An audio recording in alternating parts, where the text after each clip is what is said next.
Hey, hey, hey, this is the Nerve Nerd. We are doing Dragonstorm drafting. We're going to do single limb. This is our farewell to Dragonstorm. We've had quite a few off camera that have gone really well when we weren't forcing the dragon thing so much. It's funny, you end up doing the dragon thing, but when you're not actively doing it and you're just picking kind of the best card, it actually kind of works better. And then you just grab those Dragonstorm globes when you need them, and you grab those dragons that are in your colors or that play towards your strategy, and things go really well. That's how it's going for me anyway. So here we go. Without further ado, see what we can get going. Hopefully people are still playing. This is a very fun set. Like, it does, I don't know, it does kind of play out the same way every time, but it turns out that when the games are good, the games are just good, man. Um, you may be able to pretty much predict your opponent's deck within about 3 cards, but usually the games are challenging.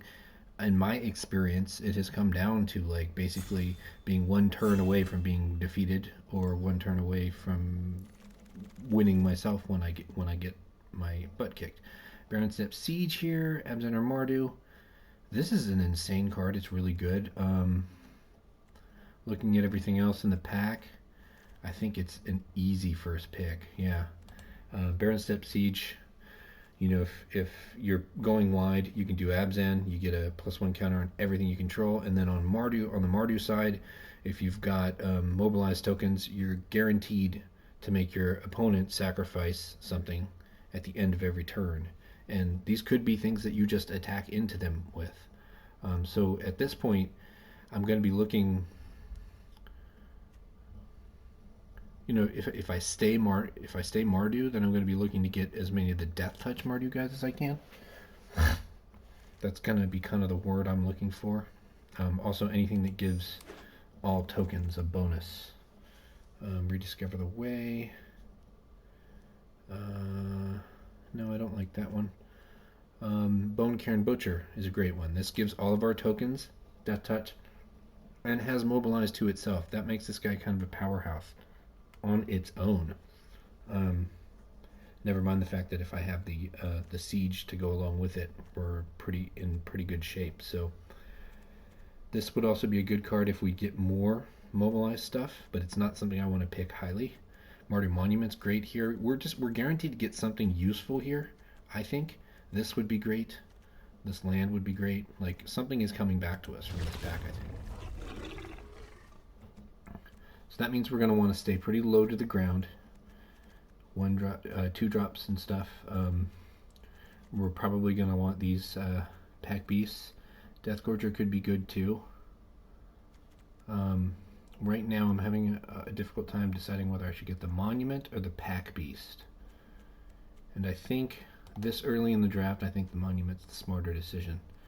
Death Gorger is good too, but I think setting up my game plan is just ever so slightly better. Rugged Highlands might be a thing, but I actually think Rebellious Strike is really good here. On a token, this is pretty much guaranteed to kill something and allow me to draw a card off of a token, which was going to die anyway. So that's huge game when I can do that. And then there are plenty of games where Rebellious Strike is the final point of damage that you need to deal. Dismal Backwater, no. I don't like Reverberating Summons ever. Attuned Hunter is actually pretty dang interesting when you're doing more of the Sultai thing. I just finished a Sultai that did really well that used Attuned Hunter, but I'm always happy to take my very first Abzan Devotee when I'm playing black at all, because one is really useful. Getting to recur them is really nice. It just allows you to have some early interaction and then sort of get rewarded for doing the thing that you want to do. Marshal of the Lost is great, but I actually think Furious Forebear might be slightly better for us in this exact moment. It's a 2-drop that usually trades up and then comes back as well. I like that. Alicia's Legacy. This is something that you want in a deck that wants to like protect some key cards. Bloodfell Caves would be really nice here, I think. Just enables our splashes really nicely. Um, we'll see more Rebellious Strikes. I don't think we're going to see as many Bloodfill Caves. Jungle Hollow might be okay to pick up here. We don't really want 2 Devotees. And I don't actually think Poise Practitioner is good. This just enables a splash if we need it. We probably will cut this land, honestly.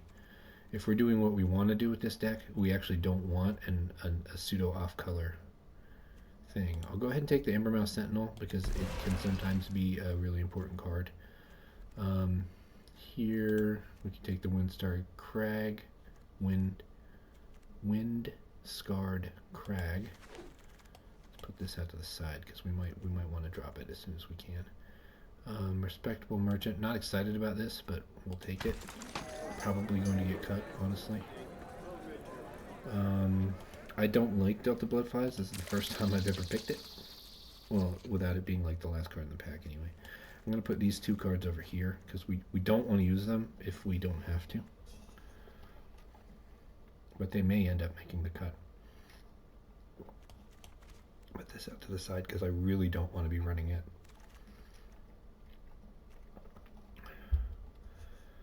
I mean, I guess Wild Ride is a card.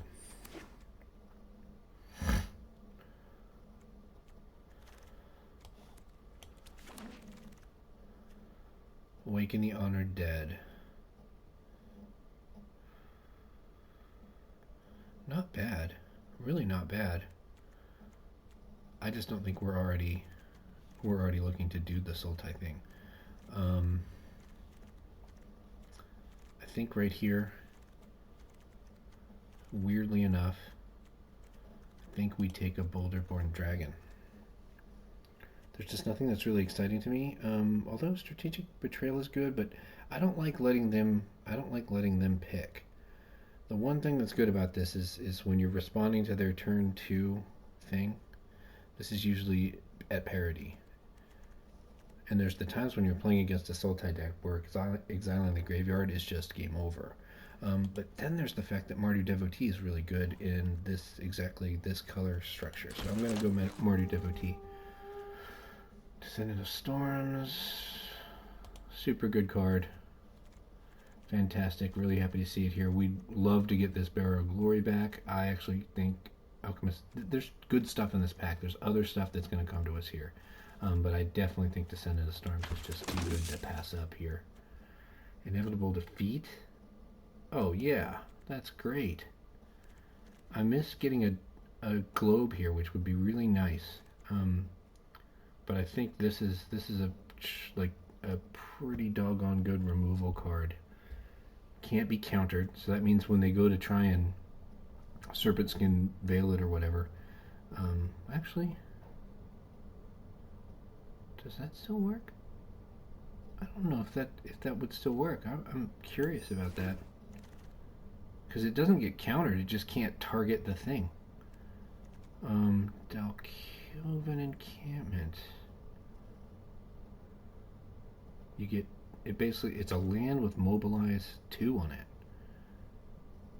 Huh. Kieran's actually really good here too. Golly, there's lots of good Mardu cards right here. The Skirmish Rhino's not bad either. I think I'm actually going to take the land here. I mean, I think it's between these two. And this is not a bad one either. So it's just like, it's good things all the way around. We're going to go ahead and ditch this. We're going to ditch this. And I'm going to keep the flies here just in case. I like Gurmag Rakshasha a lot, but it is expensive, and our deck wants to do faster, quicker things, so I think we go Mardu Devotee here.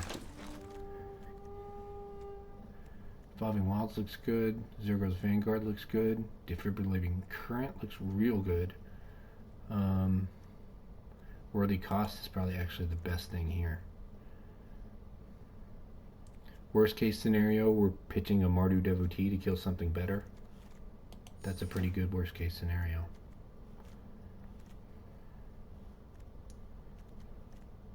Best case scenario, we're pitching a mobilize token and getting value.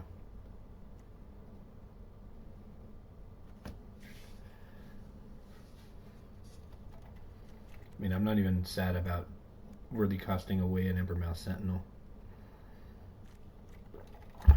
So we're clearly not doing the dragon thing this time. We will take the white-red one though. Be very happy to do that. I mean, it wouldn't be bad to have a couple of the Death Gorgers at the top of our curve, but I don't think we take it over anything at the lower end, which is basically what we've done so far, is take things at the lower end of our curve over high casting cost dragons. One of the things that's really nice about that Death Gorger, though, is the Omen lets you draw a card. So when you can't play it to the board, it actually has one of the best sort of fail safes. I mean, I guess we take the Battle Priest here. There are games where you play this guy and the game just stops.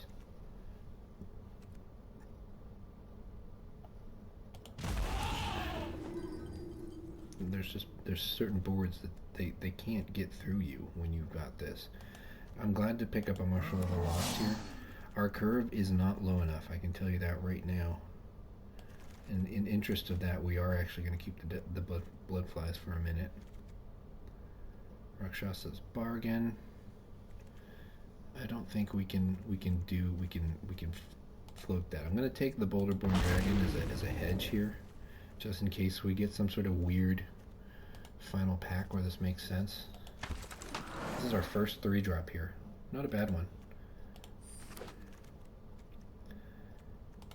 Grabbing this Crocodile. I don't really want to run it though. You know, Aggressive Negotiations is not bad. Not bad at all. You get to pick. And you get to put a +1 counter. +1/+1 counter. This is fantastic here. Carsey Revenant is great. Not even close to anything else in this pack. Another Furious Forebear would be welcome, but Carsey Revenant is just bonkers. Bonkers good.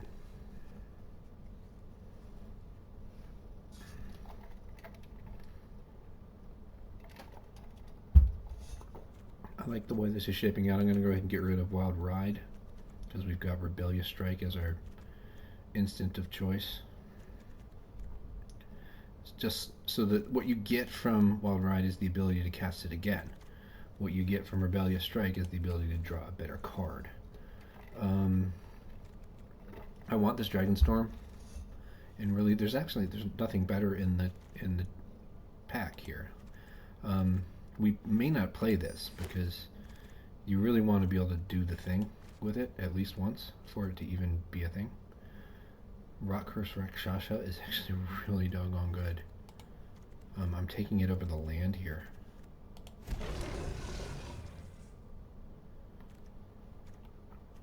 The only thing so far is our deck is a little slower than the kind of deck that really benefits from this guy, I believe. Basically what you can do with this card, oh shit, is when it does die, you get to turn their entire board into an unable to block board, which is just bonkers. So I think we want one of the removal spells here. We've got a Thunderstorm here. We might lose power at any point.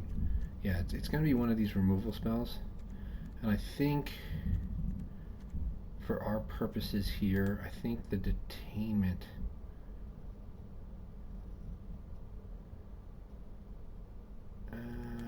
Dragon's Prey gets rid of it for good, kind of. The Detainment can be interacted with in a way that the other one can't be. And so we take a Death Gorger here as a top end guy. We really like this Reigning Victor. It's fantastic. I think we actually just don't do dragons at all this time around.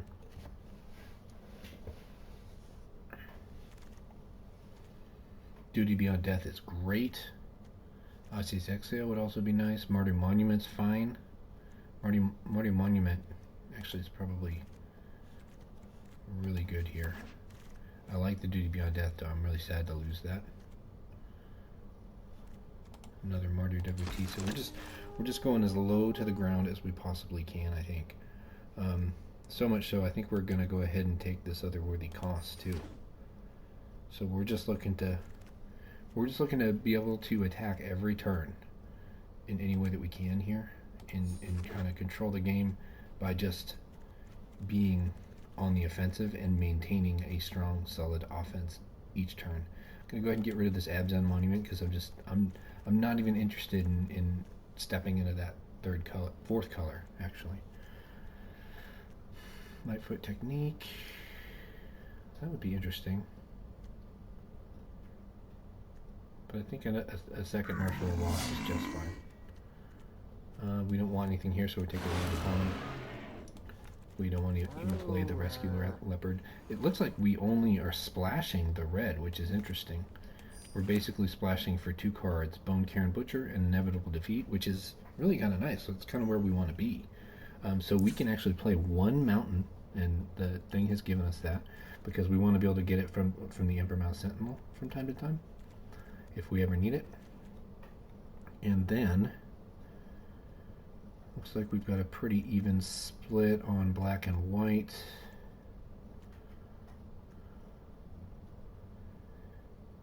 So it's just about cutting.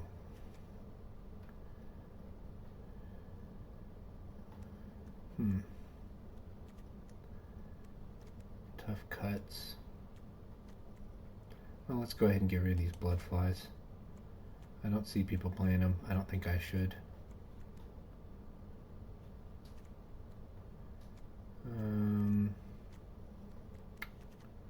I think 1 negotiation down. And then I think I just want to run with 41 because of the duplicates that we have.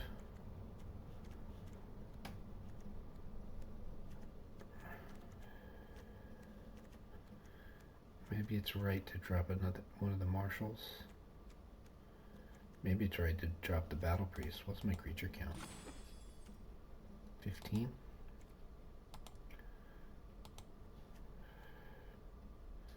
Maybe we just take out the aggressive negotiations altogether. I like that.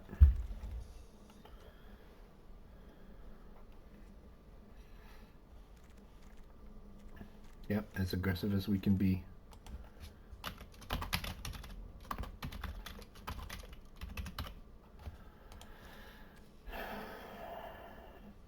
Yep, we're just going to go dive right into these games here. It's going to be fantastic. Let me just check on my buddy, see if he's anywhere around. Nope, he's not. Alright, so here we go. So I do think that most of the time when we get that siege enchantment, I think we're going to be wanting to do the Mardu side of it. But there might be a couple of instances where the Abzan side makes sense.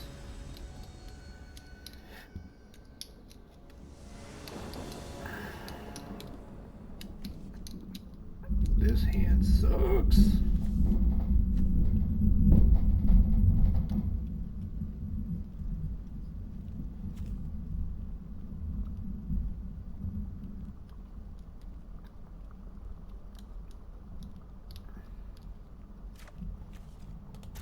I'll throw that away.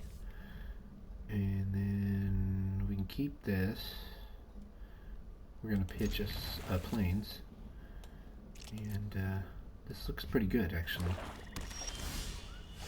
They don't play something next turn, we get a free token, which is going to be great. And there's a chance that whatever they play doesn't block as well. No, it does block as well, so I think we go ahead and do the thing anyway. We'll go ahead and run into them, and we'll pay for a token. They ought to block, but that's okay. Our 1-drop just traded for their 2-drop. Now their 2-drop has some utility out of the graveyard, so that may hurt us in the long run. But we don't know what's happening yet. We don't know what's happening at all. We'll go ahead and give them the chance to block so that we can Rebellious Strike it. Then we'll go ahead and grab our the Evermouse Sentinel.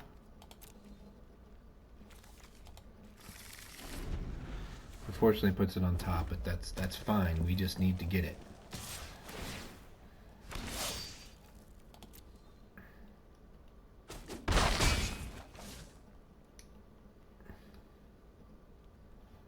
What's going to happen here? Take out Sarsi. Not bad, actually. I think you probably should have played that before combat, to tell you the truth.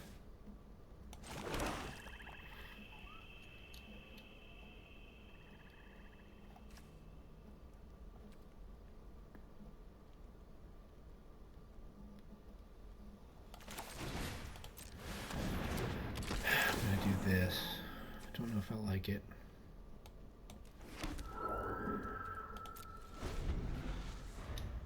Going wide on the board.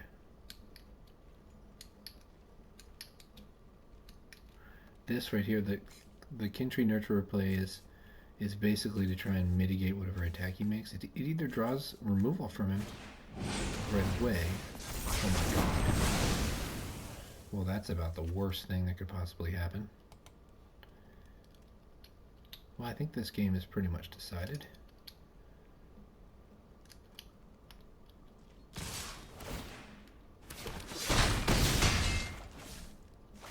Zergo's a good one. I wish I had grabbed the one that I could have gotten. Now I basically have to do this. I kind of think that that's what I should have done that one turn, because Zergo's Vanguard by itself is not that big a threat. I had enough blockers on the table, for instance, that I would have been fine.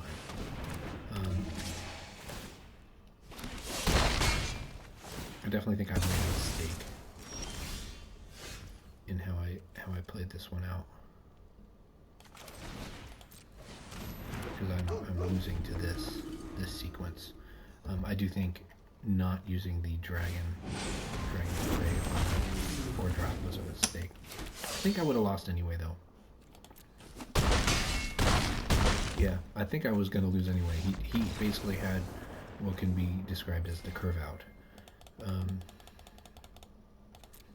The only way you beat the curve out is by, well, beating the curve out. Curving out better.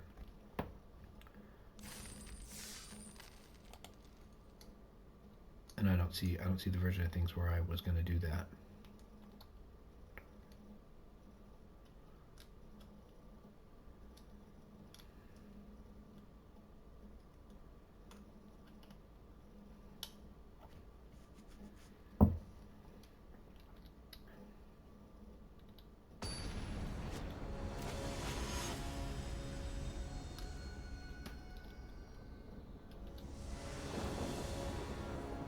This is not bad. The thing about Mardu Devotee that makes it so good is that it's a 1-drop.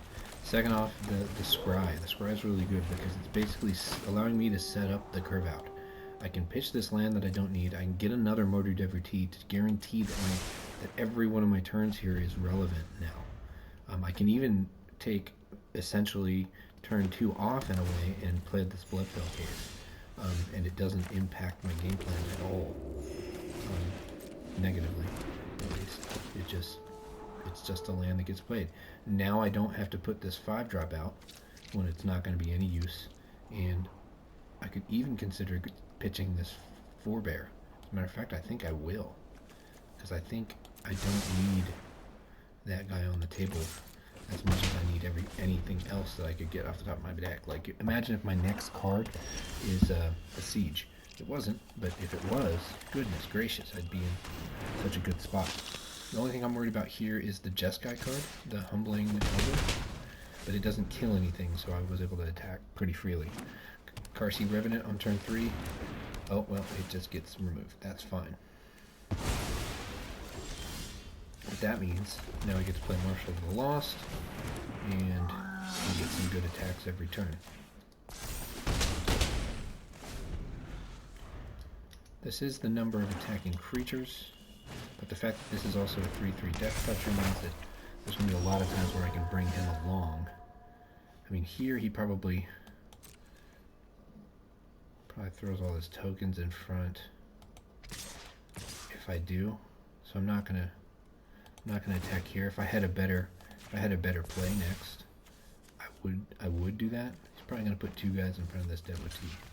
Oh no. Okay, yeah, he's gonna soak up as much of the damage as he can. Not bad. So I don't want this Evermouth Sentinel. Rebellious Strike seems like it'd be just fine. That's going to be nice here because what's going to happen on all of my attacks right now is that there's going to be one small guy and there's going to be one big guy. The big guy's probably going to get chump blocked or ignored. And the small guy is they're going to block thinking, oh, I'm going to get this one. Then I'll be able to Rebellious Strike. Or I can Rebellious Strike to the dome. And it's just going to get me, ooh, man, double Rebellious Strike? Oh, that's worth everybody coming along for the party.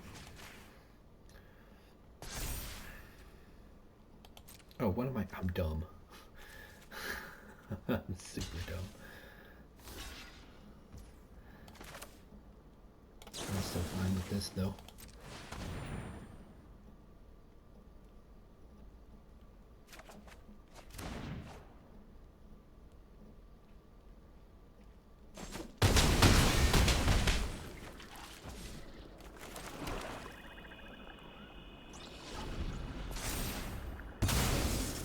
Oh, he gets lifelink. That's not good.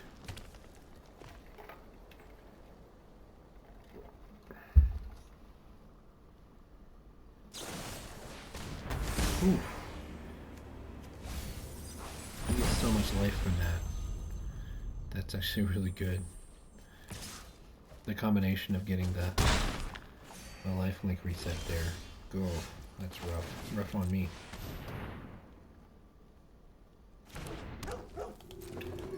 Because now it's going to be super hard to stay ahead, I think.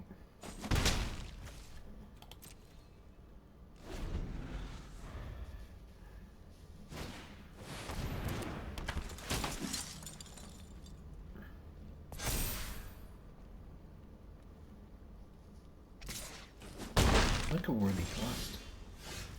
That'd be nice.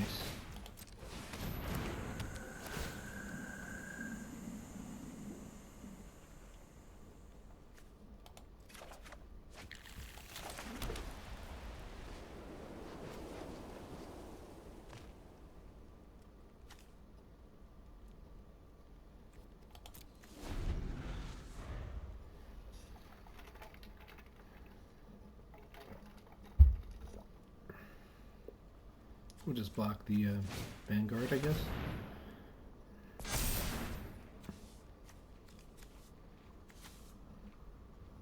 It's funny, this is a card I think actually would be good in our deck. Exile creature they control. Yeah, let's go ahead and do that. Sure. Nothing in our graveyard that we can actually utilize anyway. Make a 2/2. No, I'm just gonna pile it all on the guy. Okay. Can block that pretty easily. I mean, he's happy right now. There's nothing wrong with his game plan. Nothing wrong with his game plan at all. Let's do this first. Why can't we do this?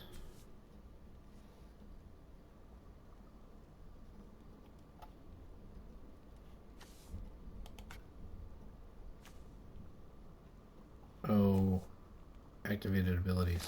God damn it. Fun police. So the only reason I can actually even do this is because when it's in the graveyard, this doesn't apply. Activated abilities, this clause only applies to the things that are in play.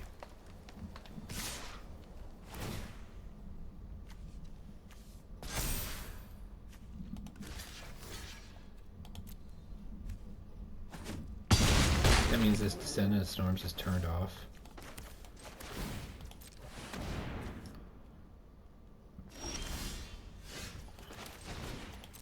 Yeah, we got hosed by a weird rare, basically.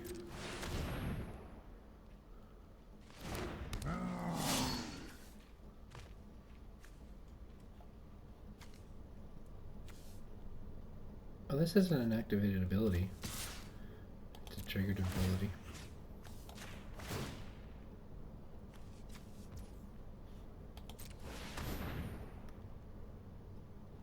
Probably blocks.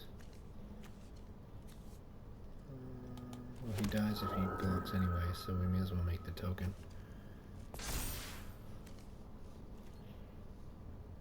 he should gladly block that, yeah. I just have no answer for this Conqueror. Oh, wow. Oh, why would you do that? You could just kill me with that next turn. That's silly. You get to play your cards the way you want.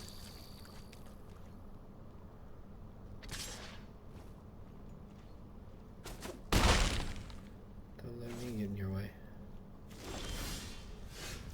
And rebellious strike for the lose. Make that guy huge. He's huge. Plus X is pretty good.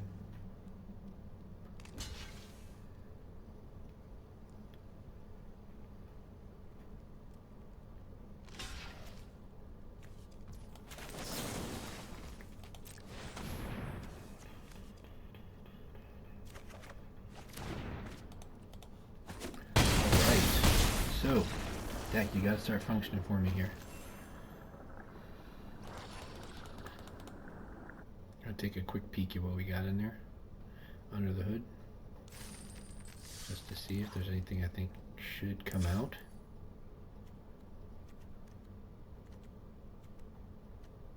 I don't think so.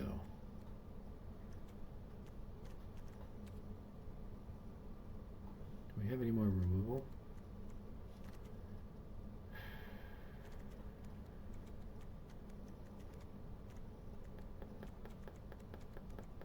Nope. Yeah, I think that's it, man. I don't know, deck should be running better in my opinion.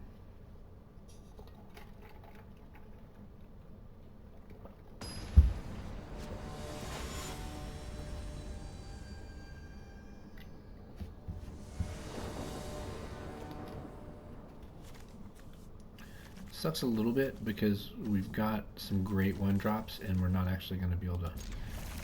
We're going to have to play them on 2. But there's worse things.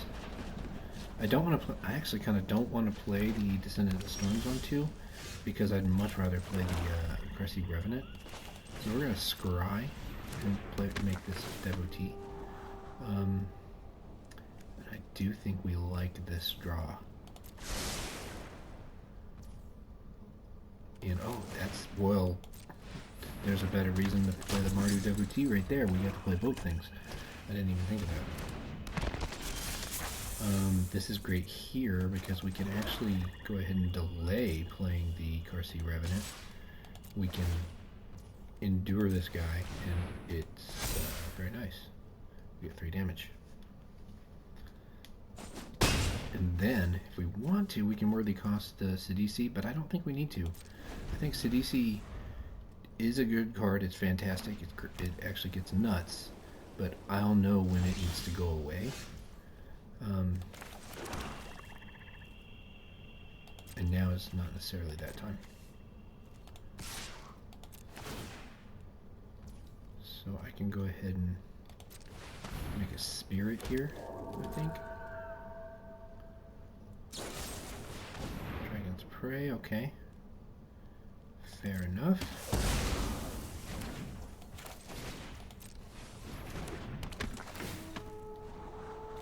Oh yes, fantastic. We don't want either of those lands.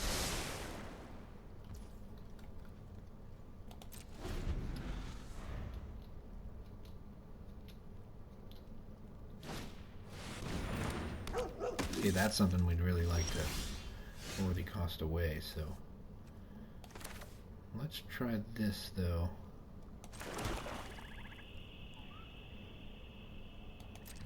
Let's check with a token.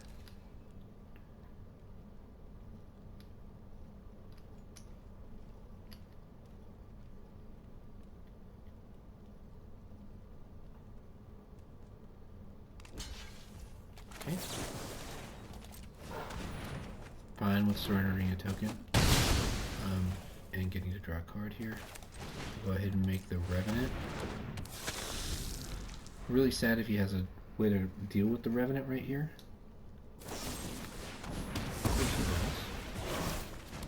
That's okay. He doesn't have a good attack, so we're fine. I don't wanna beef up these guys with the Revenant. But I do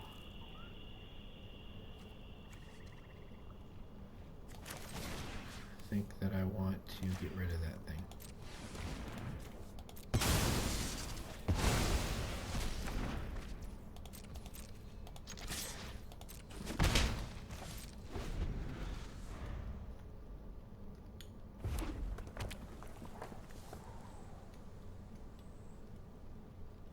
It's worth saying this needs a planes to get to do its extras, because obviously not looking good on the planes front for some reason.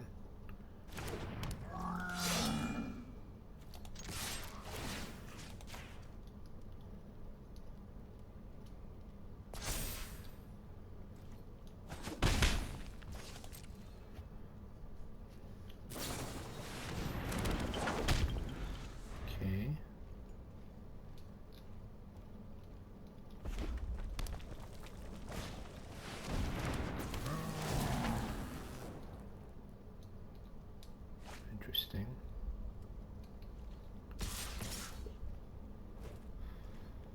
I can take that damage.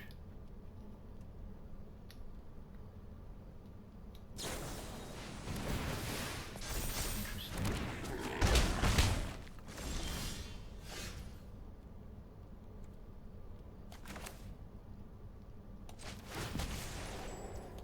This is good.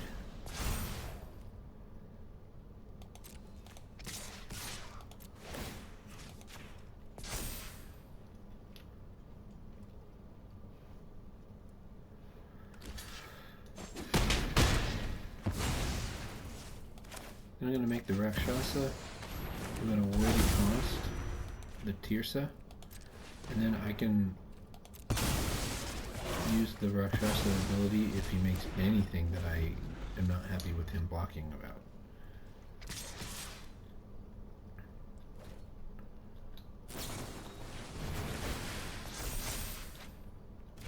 That's a lot of damage coming my way. But I'm in this spot where a lot of damage coming my way kind of doesn't matter, because I'm gonna get 3 life back.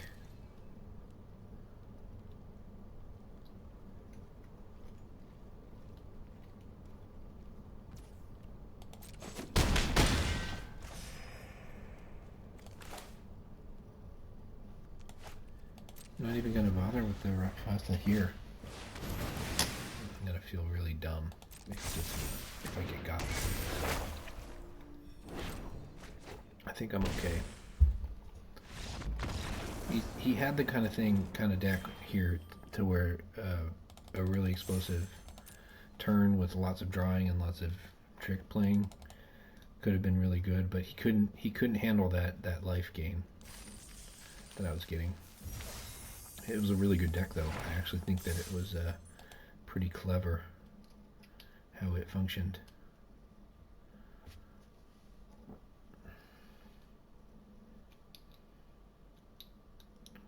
Probably pretty decent against the slower dragon decks, too.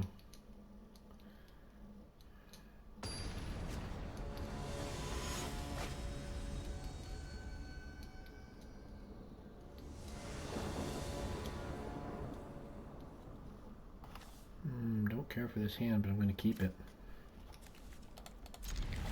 We might cycle away a Rebellious Strike. We've got 3 copies of Marduing, what's his name?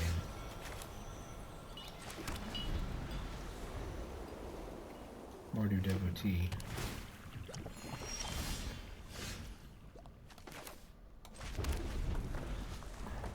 Okay. Alright. We're just staring at each other. Alright. I mean, I guess that's nowhere to go. I mean, you still play your 3/3 for 3, don't you? I mean, like, you're still getting a good cost reduction on that. So it's going to be kind of cool that our next card is Battle Priest. That's nice. We're going to get a plains here because we have some stuff that wants us to have lots of planes.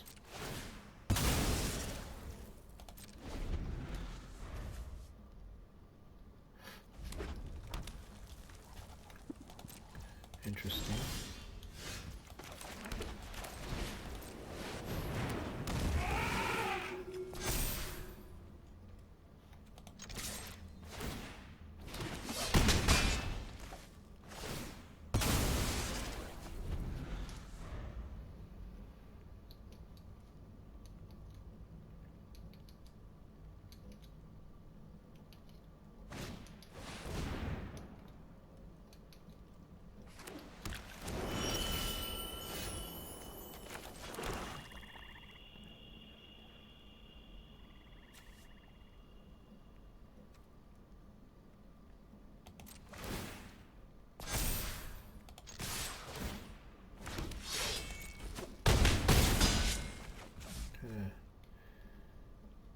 I should have cast Rebellious Strike and just rolled one. But you know what? We're gonna pass the turn. And on main step, we might just, yeah, we're just gonna Martyr Monument if he did anything. I just didn't want to get wrathed out. I didn't think it was likely, but didn't want to see that happen.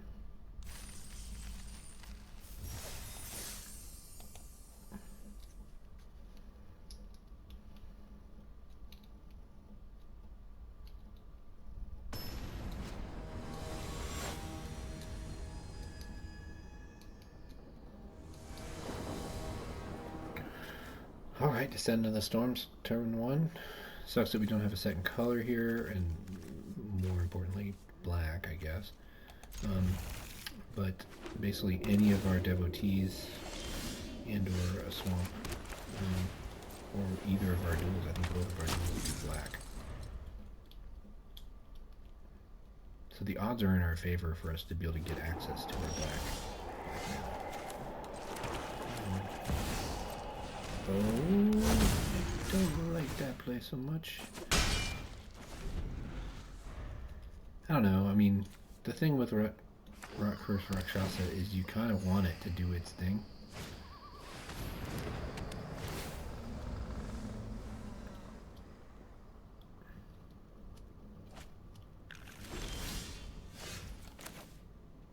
Do you think we want to go wide with the Descendant? So that's what I'm going to do.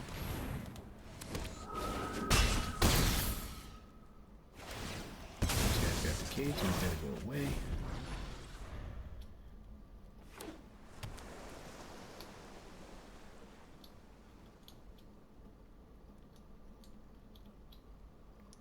Next turn.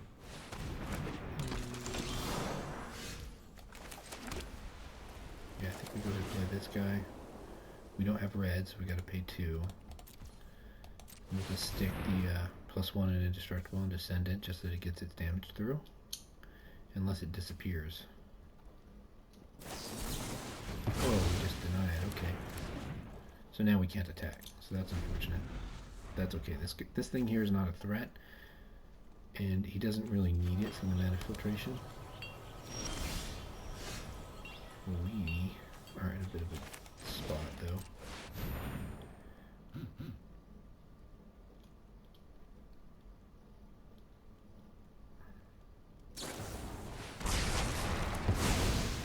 Alright, fair enough. That's a lot of mana over there. Let's go ahead and roast an elephant.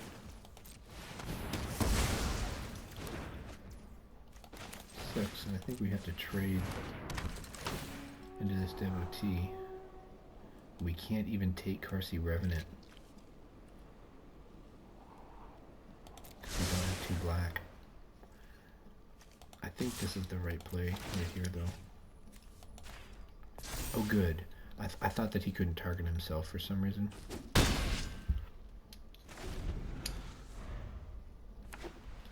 Last game, for some reason, I thought that it wasn't allowing me to target himself. So now we have a devotee, so that's pretty good. So we can go ahead and get rid of the Boulderborn Dragon.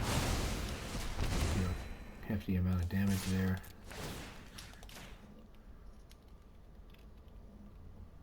And he's got to do something here. Okay, that works. Got a dragon in hand. I'm going to dragon one of the better ones.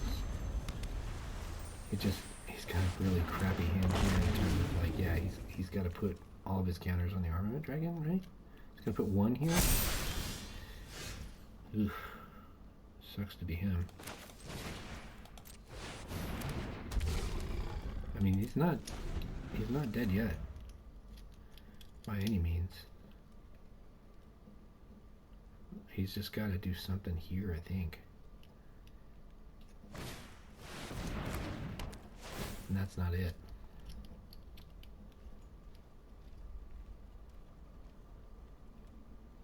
If we get a land, we're pretty happy. We get a land, that's the one instance where I don't attack. If we get a land. Yeah. Alright.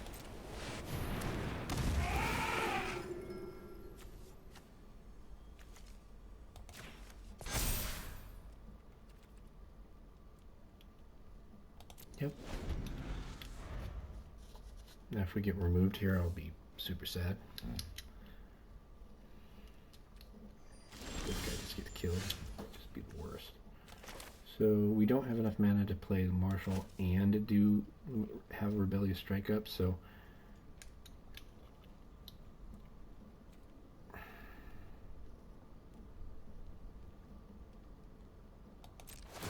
think what I want to do is just play it safe. Just attack with the Butcher. If he dual blocks, then I'll gladly double Rebellious Strike to wipe his board. That's fine with me. I believe this is lethal right here. 4 and 4. Make him use a removal spell and a token.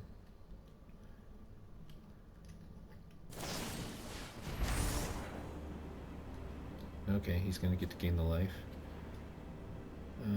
Yeah.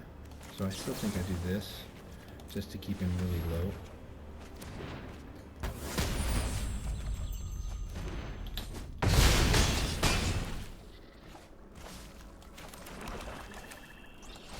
Oh, and I win next turn because I can play the Rakshasa. We're not even going to go for an extra land. If he plays a creature, I just Rakshasa it. He can't block. So he's got to kill my board, or he just loses.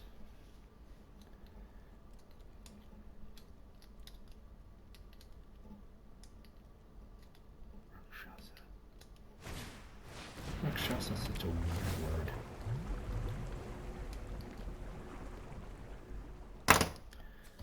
Come from Hinduism?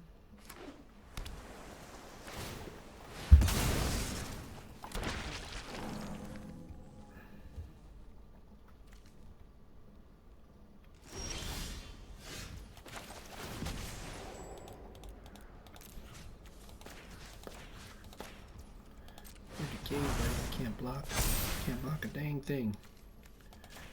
Forget about even blocking, fool. You're toast. You just thought you had creatures.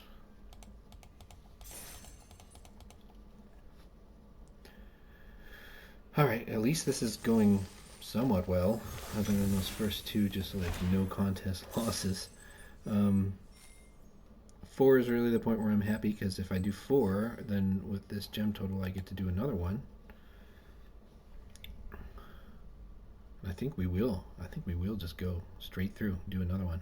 I'll cut the video and then I'll make another one. But that assumes that I'm winning. And if I go to 7, then we might just stop there, call it a night. That's a pretty successful night, and a nice farewell to this set. I think it's going to shift out. I know that they've got the new Final Fantasy thing coming, but I'm not sure if the Final Fantasy thing is going to be an online thing. Like, it might be one of those like more Commander style releases that they do. I'm not up on this enough to know what the heck is going on with all these weird special sets they're making. They're going first. This is a great hand for us. This is one of the best hands we've had so far. Only thing that would make it better is if we had a Mardu devotee to start it off.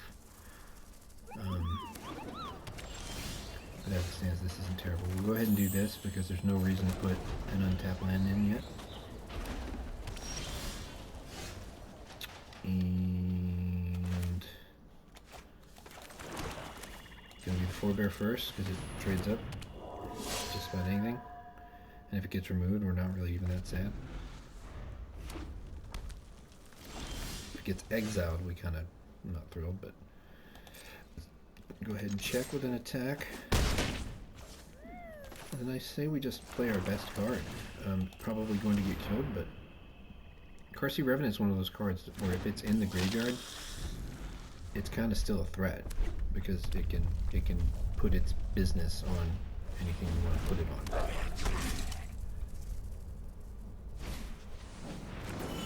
Did I get it haste? Oh, nice. That's not bad. We'll go ahead and do that. So the attack kind of was pointless. He did 1 damage with that glorious attack of his. And then we'll gladly,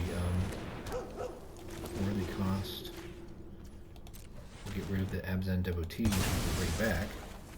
And then we get to play a Mardu Devotee to set up our next draw phase. It's nice here because we don't play the Mardu Monument until it matters, basically. When we can actually grab another land to put into our hand. Mardu Monument's good for 2 things. It's good for when you get that magic, that classic magic hand of draw 2 lands and nothing else. Mardu Monument will get you out of that. It's also good for the late game to get you up to the point to activate.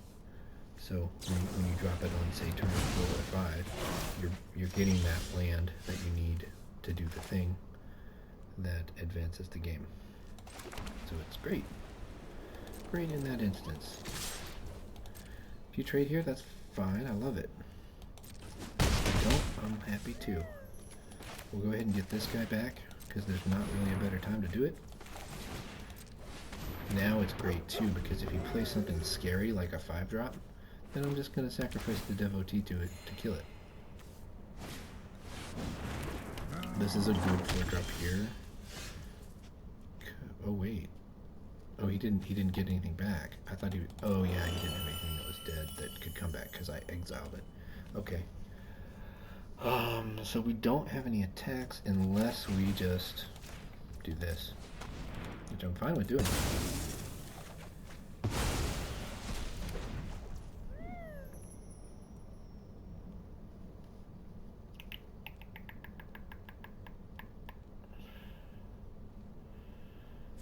I'm gonna go ahead and jump this guy. Oh wait, I don't want to do that yet.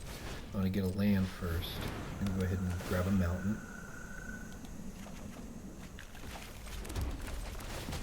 Throw this on here. It gives me flying, death touch, and lifelink. Fly over this guy. If he deals with this, kind of sucks for him because sure he gets rid of the flying death touch threat, but I can just bring it right back whenever the next thing dies. Got loads of mana. War effort. No, you're not the you're not the beatdown right now. Sorry, dude. You are not the beatdown.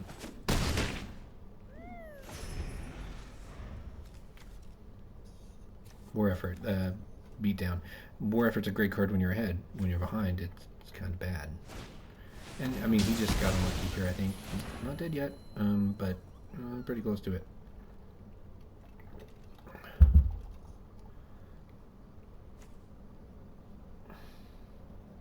I just got too much of a lead built up. I mean, I could kill him with Mardu Monument tokens. Did they get Menace? Yeah, they get Menace. So I could kill him with Mardu Monument tokens.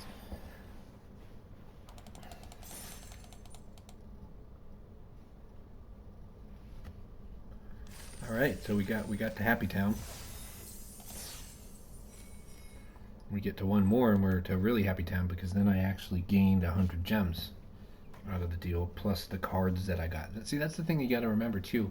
When you're at 4 wins, you also got the cards that you got, which were probably worth some number of gems, or at least some number of part of the way to gems.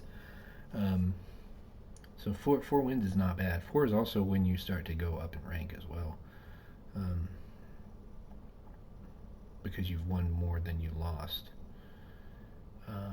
But 5 is when you actually really realize like some form of profit in terms of gems.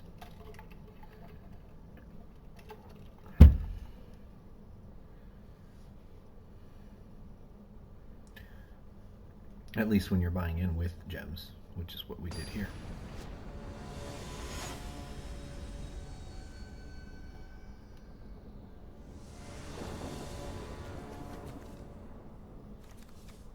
Okay, not great. They're going first, so there's a version of things where we draw like a plains, where we're really happy because we get to play Descent into Storms. But Alcoven encampment on turn 1 is not bad.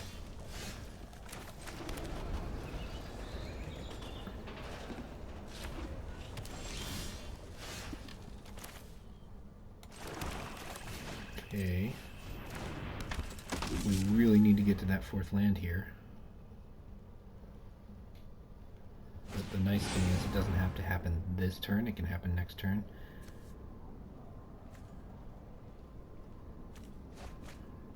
I think we want to make a spirit. We pretty much kind of... Oh, wait a minute. No, we want to play the victor on curve and just put 3 damage in.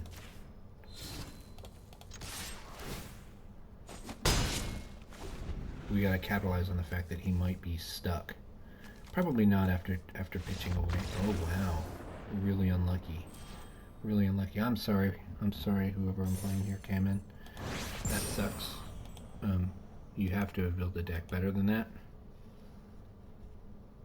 Especially he discarded a card, drew 2 extra ones, and didn't get gas. So I mean that's just badness right there. That happens to everybody. Usually happens to me. Okay, so now we're at the point to where we're super happy. We go further. Great.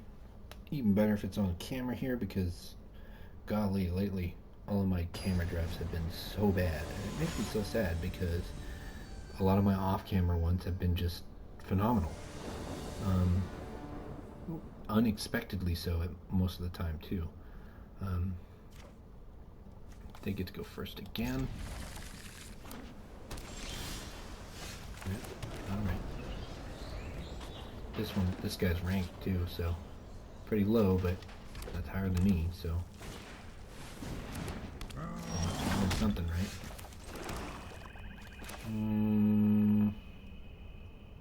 This guy blocks the Jeskai Devotee. It's the only reason I'm going to play it over Mardu Devotee. Mardu Devotee, the scry is worth a little bit more to me when I don't have any lands in hand, because there's always the chance that I want to put a land on top.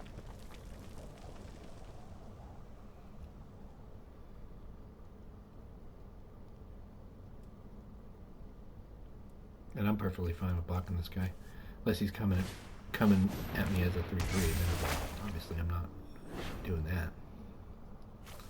What's this gonna do? He gets the best of his top 3 for 2 turns, and then he gets to give a thing double strike. Okay, this is a card that I passed on, not because it's bad, but because it wasn't good for me.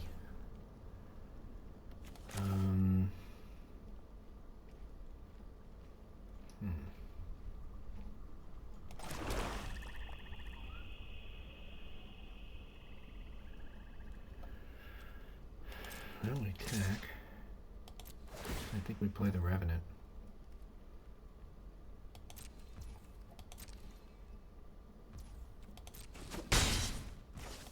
He probably gets removal. But again, the Revenant's one of those cards where the biggest asset, I think, to it is that when they kill it, they have not dealt with it most of the time. It's still going to come back in some other form that's going to be just as potent. Okay, this is actually one really good way to deal with it. He locked it down for 3 turns. the thing here is if I drew like worthy cost, it might be worth it for me to sacrifice. Not necessarily kill this Jeskai Devotee. I think the Jeskai Devotee we can trade smacks against and be totally fine. One of the nice things here is we can Mardu Devotee, and I do think we want to do this, and let's get a Plains Swamp, go away. I do think we want to go ahead and spin Rebellious Strike to get some damage in. Or actually, no, we can do the thing because we've got a Devotee. And we do want to make tokens, I think, here.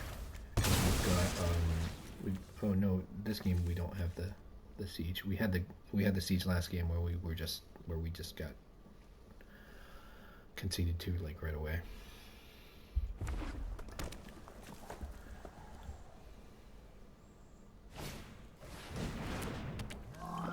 Jeskai Devotees, interesting.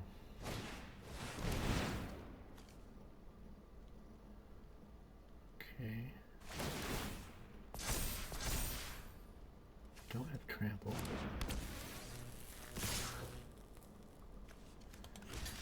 We do have trample. Oh yeah, because of the Temur siege. Okay. That kind of hurt.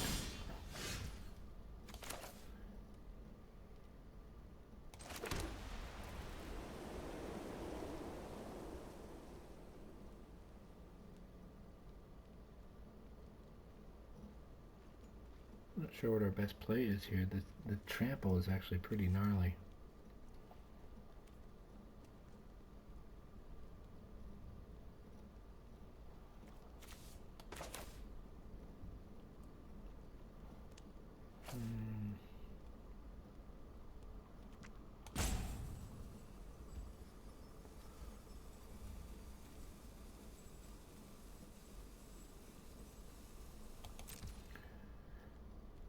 I think I need to play it safe.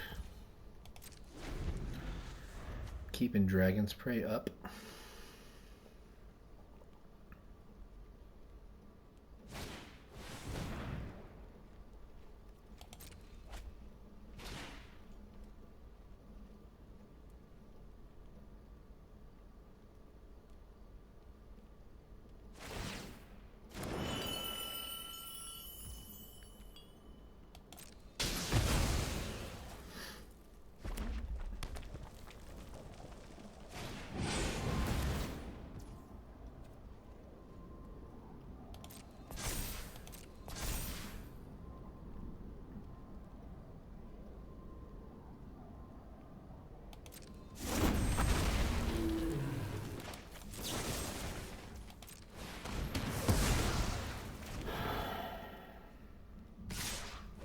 Oh, it's hasted? Ah, never mind. We're just toast. Oh yeah, because the Temur. Right. Okay. Well, we did good. What did we get? We get our 4 wins? Was it? Or did we get 5? I've already forgotten. We got 5. Okay, yeah, that's great. Happy with that. I wasn't happy with those first 2 losses, that kind of sucked, but I mean, I don't think it was anything different we could have done. And I think the deck was as good as we could have made it.